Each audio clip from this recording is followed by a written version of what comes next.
हैं वो पुरजोर शोर ऑलरेडी चालू हैं। लोकसभा चुनाव मुझे लगता है कि इस बार कांग्रेस पार्टी का प्रदर्शन पहले से बहुत बेहतर रहेगा और हम लोग हमेशा चाहते हैं कि जो चुनाव हो वो जनता के मुद्दों को लेकर हमें चुनाव लड़ने चाहिए। और बीजेपी को अपने 10 साल उनको हो गए सत्ता में, लगातार पूर्ण बहुमत की सरकार 2 बार बनी है। इस 10 साल की जो रिपोर्ट कार्ड है उसके आधार पर जनता के बीच में जाना चाहिए। उन्होंने इन 10 सालों में कितनी गरीबी को ख़त्म किया है, कितना कालाधन समाप्त किया है, कितने रोज़गार दिए हैं, कितना निवेश आया है, चिकित्सा, बिजली, अस्पताल, इन सब चीज़ों पर अगर रिपोर्ट कार्ड जनता देखेगी तो स्वतः ही निर्णय करेगी कि किसने काम बेहतर किया। लेकिन भाजपा की कोशिश ये रहती है, जैसा आपने देखा चंडीगढ़ में जो हुआ, जो बहुमत के साथ पर्ची का वोट पड़ा उसको अधिकारी खुद ही खारिज करके उस पर लिख रहे हैं और लोकतंत्र की हत्या कर रहे हैं। इससे घिनौना अपराध नहीं हो सकता कि आप एक छोटे चुनाव के अंदर सरकार का दबाव इस्तेमाल कर कर लोकतंत्र में वोट पड़े हैं, बहुमत स्पष्ट है, सब मतदाता खड़े हैं जो 20-25 बहुमत वाली हमारी वोट थी सारी, उस पर खुद जानबूझ के उन वोटों को ख़राब कर रहे हैं। इससे बहुत संकेत लोगों के जहन में जाता है कि कहीं ना कहीं लोकतंत्र में एक खतरा पैदा हो रहा है। मैं मानता हूं कि 70 साल में जिन संस्थाओं को अलग अलग सरकारों ने पोषित किया है उन संस्थाओं को मजबूत बना रखना हम सबकी जिम्मेदारी है। सरकारें आती जाती रहती हैं, लेकिन इस देश का जो लोकतंत्र है, इस देश की जो संस्थाएं हैं, उनसे अगर जनता का विश्वास उठ जाएगा तो बहुत बड़ा, मैं समझता हूँ, नुकसान देश का, समाज का होगा। इसलिए 10 साल के रिपोर्ट कार्ड पर चुनाव लड़ने जाने चाहिए।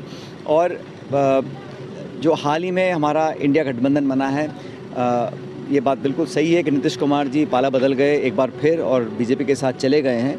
लेकिन मैं नहीं समझता हूँ कि हमारी इंडिया अलायंस का जो गठजोड़ है, जो हमारा सीट शेयरिंग है, जो हम इकट्ठा चुनाव लड़ रहे हैं, जिन मुद्दों को लेकर सामने आए थे, उसमें कहीं को फ़र्क पड़ेगा। मजबूती से चुनाव लड़ेंगे। राहुल गांधी जी की यात्रा लगातार चल रही है। 2 दिन की यात्रा राजस्थान में भी होगी, लेकिन अभी वो 4-5 दिन के लिए छत्तीसगढ़ भी यात्रा आएगी उड़ीसा जाने के बाद। वो जो रिस्पांस मिल रहा है बिहार में, जहाँ कांग्रेस बहुत ज़्यादा मजबूत नहीं थी, लेकिन आज धरातल पर हज़ारों लोग उस यात्रा में शामिल हो रहे हैं, इस बात से भाजपा भयभीत है। और राहुल गांधी जो मुद्दे उठाए हैं वो मार्मिक मुद्दे हैं, जनता के मुद्दे हैं, और उन्हीं इश्यूज़ को पब्लिक पसंद करी, ऐसा मैं मानता हूँ। बीजेपी का कहना है कि राम मंदिर के बाद बीजेपी 400 पार हो जाएगी। नहीं, राम मंदिर का जो निर्माण हुआ है ये इस देश की सर्वोच्च अदालत के निर्णय के बाद हुआ है। जब सुप्रीम कोर्ट ने वो निर्णय दिया उसका सबने स्वागत किया है। और प्रभु श्री राम का अगर भव्य मंदिर का निर्माण हुआ है उसमें सबको खुशी है, सब उसमें शामिल हैं।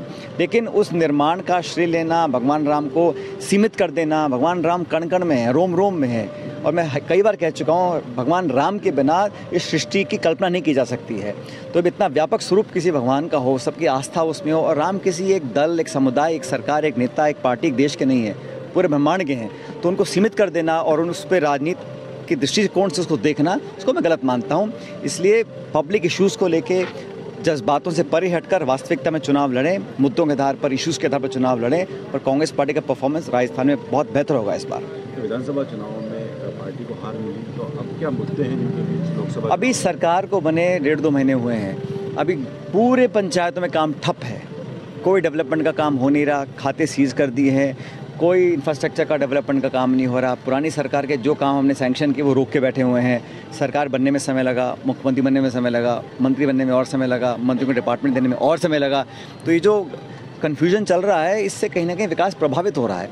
और हम तो चाहते हैं कि जो आपने वादे किए उनको पूरा करिएगा। अब घोषणाएं हो रही हैं, ERCP पर जो कल चर्चा हुई वो चर्चा अधूरी रही ना, क्योंकि वो जो MOU साइन किया है उसको सदन के पटल पर रखा जाना चाहिए। उस पर चर्चा करें, विवाद और संवाद होता है जब कुछ डॉक्यूमेंट सामने आएगा। और प्रदेश का हित सर्वप्रिय है, इसमें कोई दल, किसी की दुश्मनी, किसी की दोस्ती, किसी नेता, किसी सरकार आड़ी नहीं आनी चाहिए। हम लोगों को सिंचाई का पानी, पीने का पानी और इंडस्ट्री का पानी, और बढ़ती जनसंख्या को देखते हुए हमें उम्मीद थी कि एक बेहतर कारगर समझौता होता और वो एक पारदर्शी तरीके से जनता से हम उसका शेयर करना चाहिए। लेकिन घुमा फिरा के पानी पर्याप्त